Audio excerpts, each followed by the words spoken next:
The moment my son threw my suitcase onto the front porch, I knew 12 years of silence were about to become the best investment I ever made. I stood there in my good Sunday dress, watching my own flesh and blood lock me out like yesterday's garbage. Little did they know, yesterday's garbage was about to become worth $8 million. If you're watching this, subscribe and let me know where you're watching from. Let me tell you how a 60-year-old woman went from homeless to homeowner of the most expensive mansion in Millbrook Heights. Because, honey, revenge isn't a dish best served cold. It's best served with a side of pure, unadulterated success. My name is Margaret Williams, but everyone calls me Maggie. At 72, I've learned that the only thing better than proving people wrong is making them regret ever doubting you in the first place. And boy, did my son James and his wife Jessica give me plenty to prove. It was October 15th, 2012, when my world fell apart. I'd been living with James and Jessica for 3 months after my husband died, helping with their 2 young children while I figured out my next steps. The life insurance money wasn't much, and I thought family was supposed to help each other through tough times. "Mom, we need to talk," James said that morning, his voice cold in a way I'd never heard before. Jessica stood behind him, arms crossed, wearing that smug expression I'd grown to hate. At 33, she had the kind of sharp beauty that cut people when they got too close. "What's wrong, honey?" I asked, setting down my coffee cup on their granite countertop, the countertop I'd helped them afford with my Social Security checks for the past year. "This arrangement isn't working anymore," Jessica announced, stepping forward like she owned the conversation, which, apparently, she did. "You're too set in your ways. Maggie, the children are confused about who's in charge." I looked at James, waiting for him to defend me, to remember that I was his mother who had raised him alone after his father left when he was 8. Instead, he avoided my eyes like I was a stranger asking for spare change. "Where am I supposed to go?" I asked, my voice smaller than I intended. "That's not our problem anymore," Jessica replied with a shrug that would haunt me for years. "You're a grown woman. Figure it out." 20 minutes later, my entire life fit into 2 suitcases and a cardboard box. 60 years of memories, photographs, and keepsakes reduced to what I could carry. "The rest would go to Goodwill," Jessica informed me cheerfully, as if she was doing me a favor. "Don't make this harder than it needs to be," James mumbled as he set my bags on the porch. For a split second, I saw a flicker of the little boy who used to cry when I left for work. Then Jessica appeared beside him, and his face went blank again. The taxi arrived as the first drops of rain began to fall. I climbed in without looking back, not because I was strong, but because I was broken. As we drove away, I caught a glimpse of Jessica in their window, already redecorating what had been my temporary bedroom. I had $847 in my purse, no job, and nowhere to live. What I didn't have was the slightest idea that this humiliation would become the fuel for the greatest comeback story of my life. The Sunset Motel on Route 9 became my home for the next 6 weeks, and let me tell you, it was exactly as glamorous as it sounds. $43 a night for a room that smelled like industrial cleaner and broken dreams, but it had a roof and a door that locked. After being thrown away like trash, even that felt like a luxury. The elderly desk clerk, Mr. Patterson, took pity on me after the first week. "You're not like our usual guests," he said quietly, sliding an extra towel across the counter. Most of their clientele was either working construction jobs or hiding from something. I was just hiding from the truth that my own son had discarded me. Those first mornings were the hardest. I'd wake up in that narrow bed, forgetting for just a moment where I was, and then reality would hit like a slap. No grandchildren's laughter. No family breakfast to prepare, just me and the broken air conditioning unit that made sounds like a dying whale. But here's what Jessica and James didn't count on. I'm not the kind of woman who stays down. Never have been. When James was young and we had nothing, I worked 3 jobs to keep us afloat. I cleaned offices at night, worked retail during the day, and took in ironing on weekends. Survival wasn't new to me. I'd just forgotten how good I was at it. The first thing I did was walk to the library every morning. Free internet, free air conditioning, and most importantly, free access to job listings. At 60, nobody was exactly lining up to hire me, but I wasn't looking for charity. I was looking for opportunity. You have experience in bookkeeping? Asked Sarah Mitchell, the owner of Mitchell's Garden Center, during my 4th interview that week. She was about my age, with dirt under her fingernails and a no-nonsense attitude I immediately respected. 20 years, I replied. I handled all the finances for my late husband's contracting business. What I didn't mention was that I'd also spotted at least 3 ways she was losing money just from sitting in her cluttered office for 10 minutes. The inventory system was a mess. She was overpaying suppliers, and her pricing structure hadn't been updated since 2008. The pay isn't much, Sarah warned. $15 an hour, part-time. When do I start? That first paycheck was $240, and I treated it like I'd won the lottery. After 6 weeks of watching my savings drain away like water through a sieve, earning money again felt like breathing after being underwater. The motel room slowly transformed from a temporary stop to something resembling a home. I bought a small coffee maker, hung up my few family photos, and even splurged on a plant for the windowsill. If this was my life now, I was going to live it with dignity. 3 months in, I made my first real discovery. Sarah was throwing away thousands of dollars worth of plants each year. Anything that didn't sell by the end of the season went straight to the dumpster. It's just how the business works, she explained with a resigned shrug. But I saw something else entirely. I saw potential. You want to do what with the dead plants? Sarah asked, looking at me like I'd suggested we start selling fairy dust and unicorn tears. They're not dead. They're dormant, I explained patiently. And with a little care, most of them can be revived and resold next season. This was month 8 of my new life, and I'd moved from the motel to a tiny studio apartment above Giuseppe's Pizza. The rent was $650 a month, which left me about $50 for everything else after groceries. But it was mine. No one could kick me out on a whim or decide I was too set in my ways. Sarah let me take home 3 truckloads of dead plants that November, probably figuring it would teach me a lesson about business reality. What it actually taught me was that I had a gift I'd never known about. My tiny apartment became a greenhouse. Every windowsill, every corner, every available surface was covered with pots and planters. I researched plant care on the library computers, watched YouTube videos, and spent my evenings nursing brown, wilted stems back to life. The neighbors thought I was crazy. Mrs. Chen from downstairs kept asking if I was running some kind of illegal operation. Too many plants, she'd mutter in broken English whenever she saw me carrying another pot upstairs. But by February, something magical started happening. Green shoots appeared, buds formed. My studio apartment was transforming into a jungle of healthy, thriving plants. I had over 200 specimens, and about 150 of them were not just alive, but flourishing. Maggie, what the hell? Sarah gasped when I brought the first batch back to the garden center in March. These look better than when they were new. Told you they weren't dead, I said, trying to hide my grin. Inside, I was doing cartwheels. This wasn't just about proving a point. This was about discovering I had a talent that could actually make money. Sarah bought back every single plant for half the original retail price.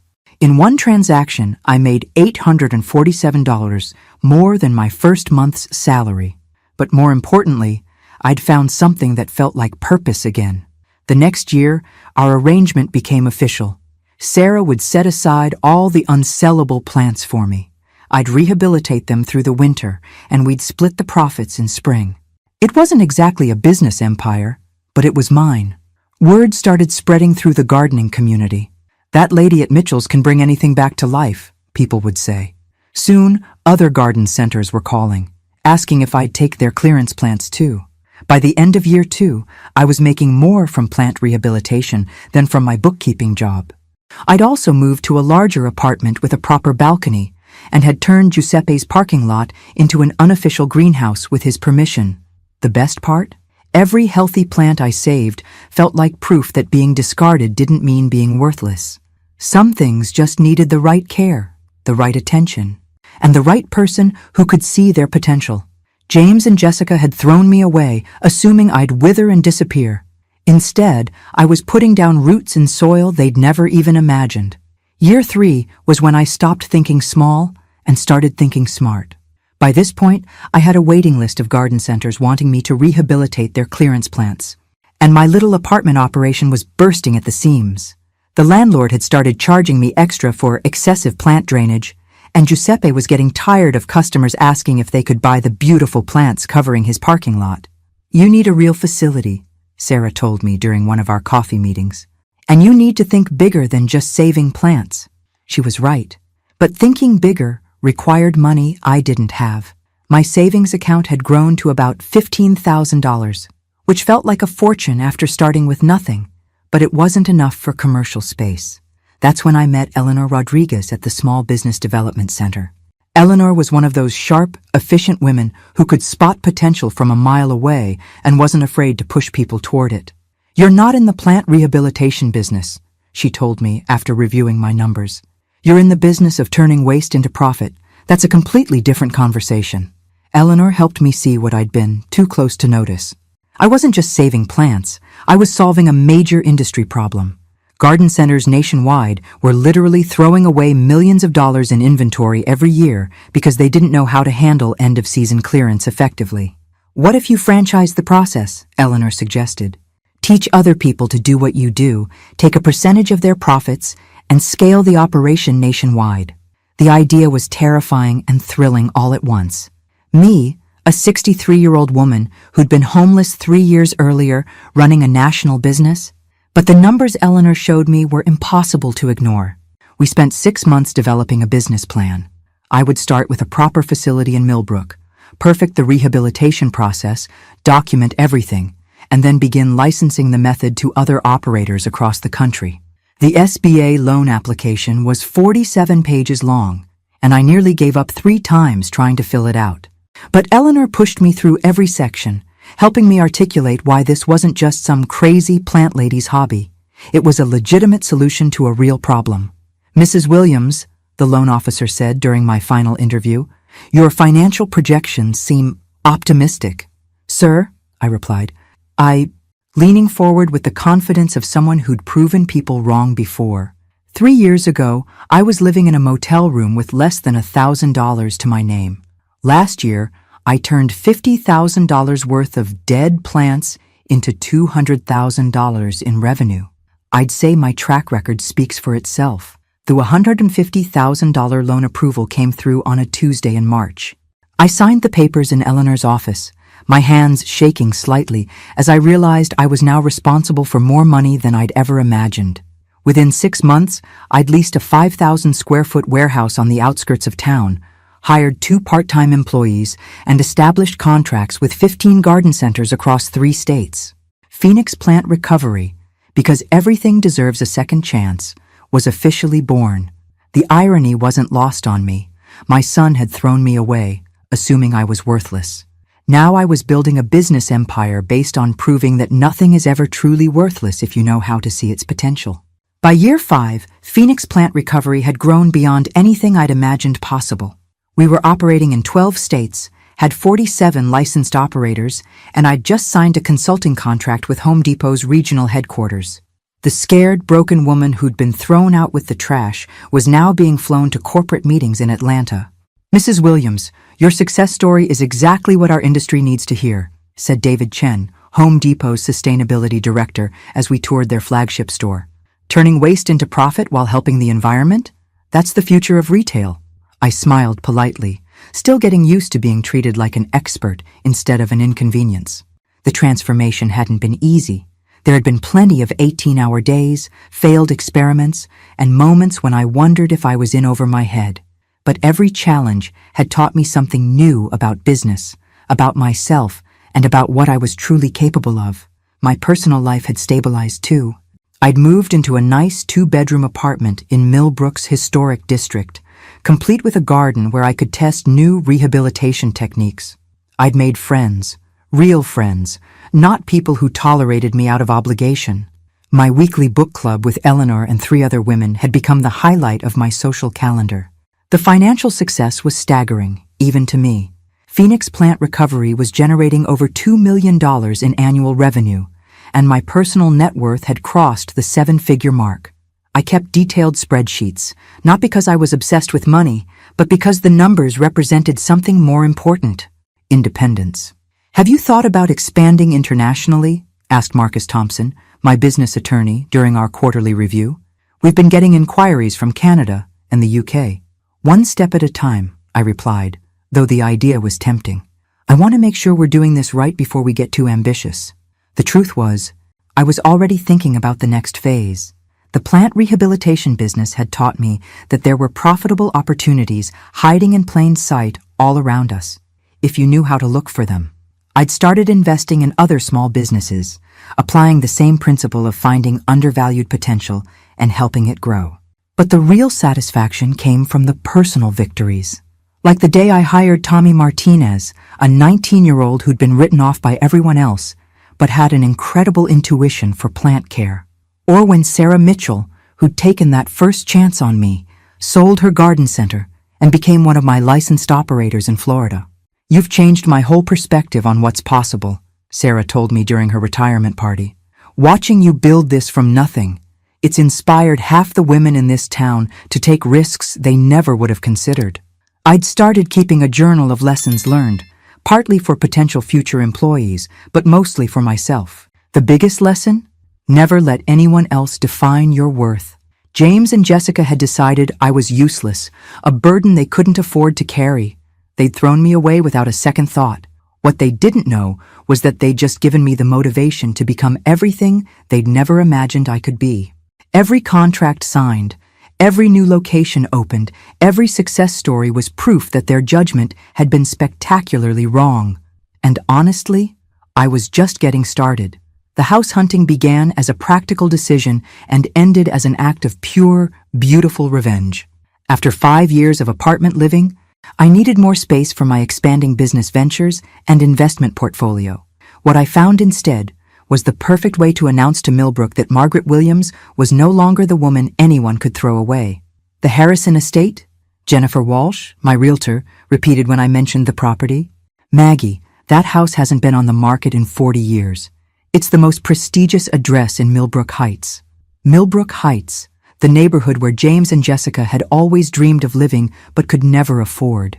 The neighborhood they'd drive through on Sunday afternoons, fantasizing about someday while living in their modest colonial with the mortgage they'd kicked me out to afford. Is it for sale? I asked simply. Well, yes, but Jennifer hesitated. The asking price is $4.2 million. Let's take a look. The Harrison estate was everything I'd expected and more. 12,000 square feet of pristine colonial architecture sitting on 8 acres of manicured grounds. Master suites with fireplaces, a library with floor-to-ceiling mahogany shelves, a chef's kitchen that could feed a small army, and a conservatory that was basically a greenhouse attached to the house. But what really sold me was the view from the master bedroom window. You could see the entire town of Millbrook spread out below, including the modest neighborhood where James and Jessica lived. Every morning, I could wake up and literally look down on the people who'd looked down on me. The sellers are motivated, Jennifer explained as we toured the wine cellar. They've already moved to Florida and want a quick close. Cash offer, I said without hesitation. $3.8 million, close in 2 weeks. Jennifer nearly dropped her briefcase. Maggie, are you sure? That's a huge commitment. I was more than sure. Phoenix Plant Recovery was throwing off enough profit to cover the mortgage payments easily. And my investment portfolio had grown to the point where I could afford the down payment without touching my business accounts. But more than that, I could afford it because I'd earned every penny through my own intelligence, determination, and hard work. The sellers accepted my offer within 6 hours. 2 weeks later, I stood in the grand foyer of my new home, holding the keys and trying not to laugh out loud at the absurdity of it all. 6 years earlier, I'd been sleeping in a motel room with less than $1,000 to my name. Now I owned the most expensive house in the county. The moving truck arrived the next morning, though honestly, my furniture from the apartment looked ridiculous in rooms this size. I'd need to do some serious shopping, but that was a problem I was happy to have. I spent my first evening on the massive back deck, watching the sunset paint the sky pink and gold over my 8 acres of property. The silence was profound. No traffic noise, no neighbors arguing, just peace and space and the profound satisfaction of a goal achieved. My phone buzzed with a text from Eleanor. Saw the real estate transfer in the paper, you magnificent woman. Champagne celebration this weekend? I smiled, typing back. Bring the good stuff. We're toasting to new beginnings. What I didn't type, but was thinking, was that some beginnings require endings, and I had a feeling that the ending to my relationship with James and Jessica was about to become very, very interesting. Tomorrow I'd start the process of furnishing my new life. Tonight, I'd simply enjoy the view from the top. The doorbell rang at 9:17 a.m. on a Saturday, exactly 24 hours after the real estate transfer hit the local paper. I was in my new kitchen, still figuring out which cabinet held the coffee mugs, when I heard that familiar two-tone chime echoing through my marble foyer. Through the security monitor, because yes, my house came with a security system that would make Fort Knox jealous, I saw them standing on my front porch like door-to-door salespeople. James looked older, grayer around the temples, wearing khakis and a polo shirt that screamed, "Weekend Dad trying too hard." Jessica stood beside him in designer jeans and a blazer that probably cost more than my first month's rent at Giuseppe's. Behind them were two teenagers I barely recognized. Emma, now 16, had inherited her mother's sharp features, but thankfully not her cruel eyes. Tony, 14, looked like a taller version of James at that age, back when he used to build fort blankets and bring me dandelions from the yard. I took my time walking to the front door, my bare feet silent on the heated marble floors. 6 years of silence, and they show up the day after they discover I'm rich. The timing was so perfectly predictable it was almost funny. "Well, well," I said, opening the door but not the screen. "James, Jessica, children I barely know." I let my gaze travel over them slowly, noting Jessica's carefully applied makeup and James's nervous fidgeting. "To what do I owe this unexpected pleasure?" "Mom," James's voice cracked slightly. We read about the house in the paper. We wanted to congratulate you." "How thoughtful." I didn't invite them in. "Congratulations delivered." "Anything else?" Jessica stepped forward with that bright, fake smile I remembered so well. "Maggie, we know things ended badly between us. We've had time to reflect, and we realize we handled everything wrong 6 years ago." "Handled everything wrong," I repeated slowly. "Is that what we're calling it?" Emma shifted uncomfortably behind her parents. "Grandma Maggie, I barely remember you, but Mom and Dad said you used to make amazing chocolate chip cookies." The girl's innocent comment hit harder than her parents' practiced apologies. She was right. She barely remembered me because they'd stolen 6 years of her childhood from both of us. 6 years of birthdays, school plays, bedtime stories, and grandmother-granddaughter moments that we'd never get back. "I did make good cookies," I said softly, looking at Emma. Then I turned back to her parents, before I was thrown out like garbage. "Mom, please," James pleaded. "Can we come in? Can we talk?" "Talk about what?" "Exactly?" Jessica's mask slipped for just a moment, revealing the calculating woman underneath. "We're family, Maggie, and family should stick together, especially when—" She gestured vaguely at the mansion behind me. "When there's room for everyone."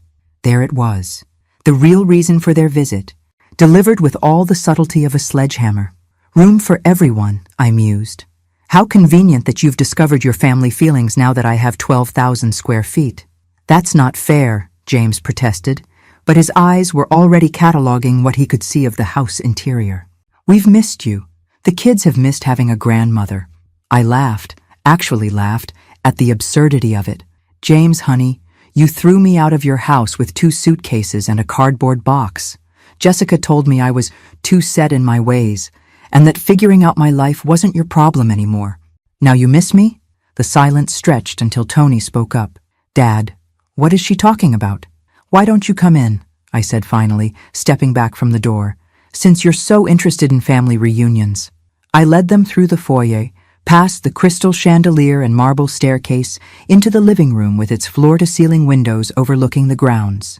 I watched their faces as they took in the silk wallpaper, the Persian rugs, the artwork that cost more than most people's cars.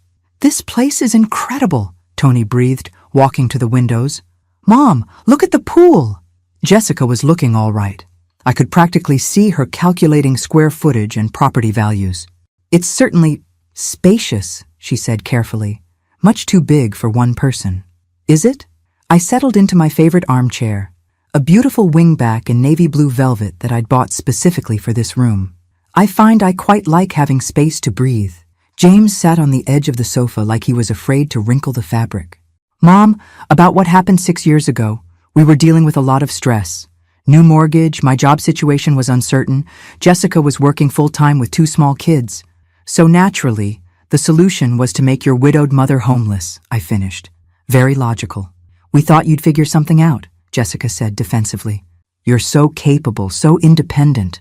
We never imagined you'd end up in a motel. I raised an eyebrow. You never imagined it, because you never bothered to check. Emma was studying a family photo on the side table, one of the few pictures I'd kept from my old life. It showed James as a young boy, maybe 8 years old, sitting on my lap while I read him a story. Dad, you were really little, she said. That was taken right after your grandfather left, I told her. Your dad and I lived alone for 10 years. I worked 3 jobs to keep us afloat, made sure he had everything he needed for school. Drove him to baseball practice every Tuesday and Thursday. I looked directly at James.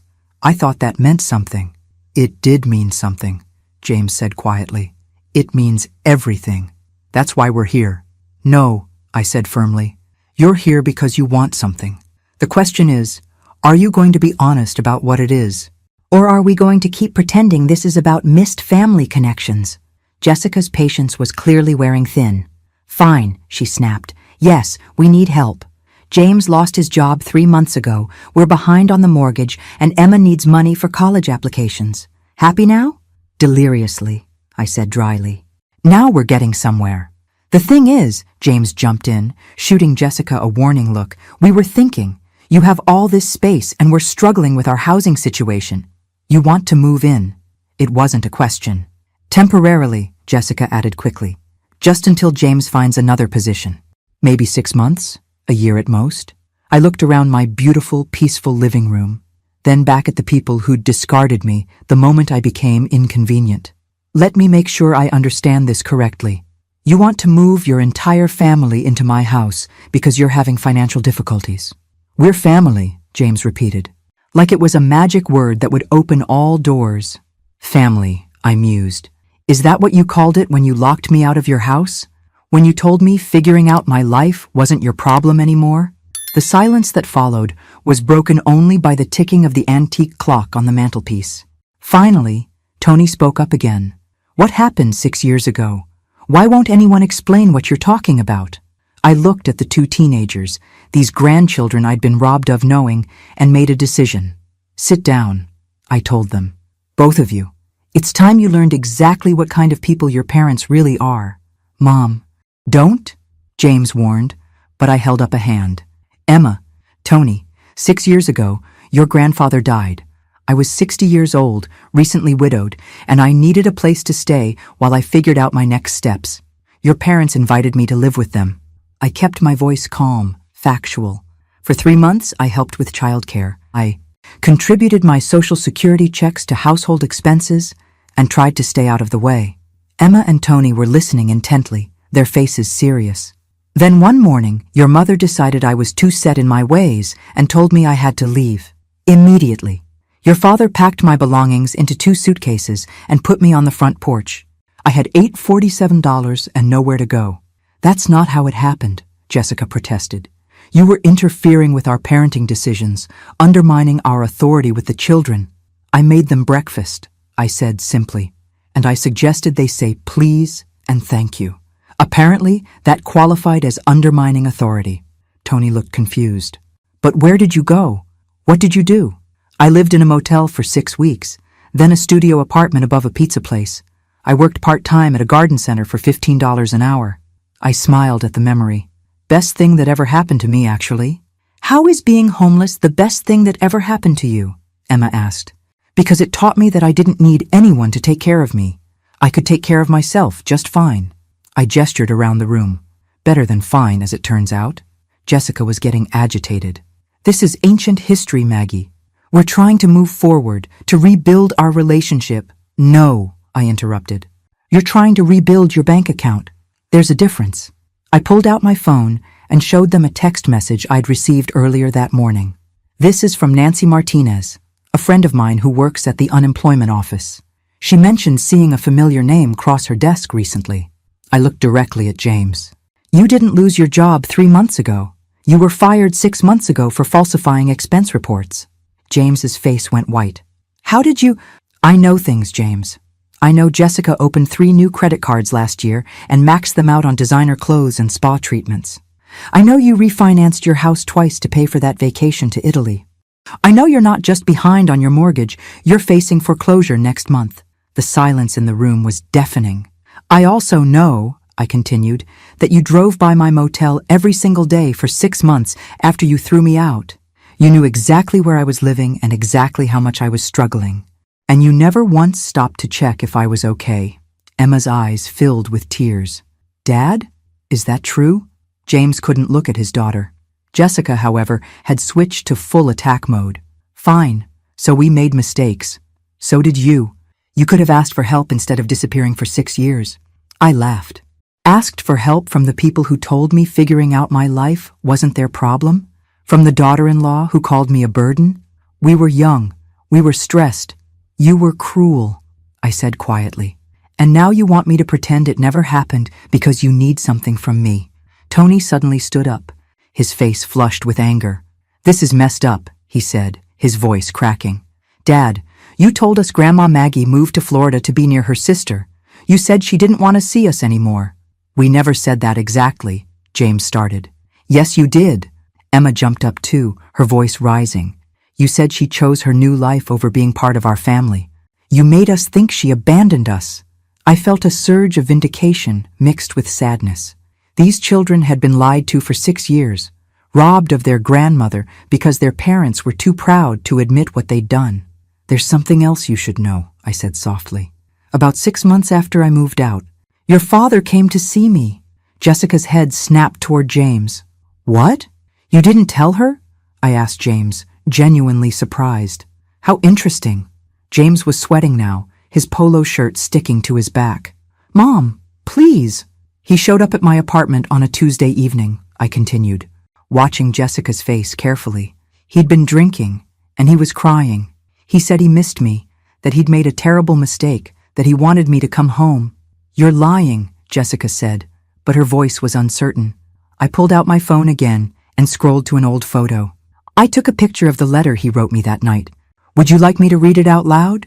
The letter was 3 pages long, handwritten on legal pad paper. In it, James apologized profusely for letting Jessica convince him to throw me out. He admitted that he missed me desperately, that the house felt empty without me, that he realized he'd chosen his wife's convenience over his mother's well-being. But the most damning part was the last paragraph, where he begged me not to tell Jessica about his visit because she's already threatened to leave me if I try to bring you back. He chose you, I told Jessica calmly.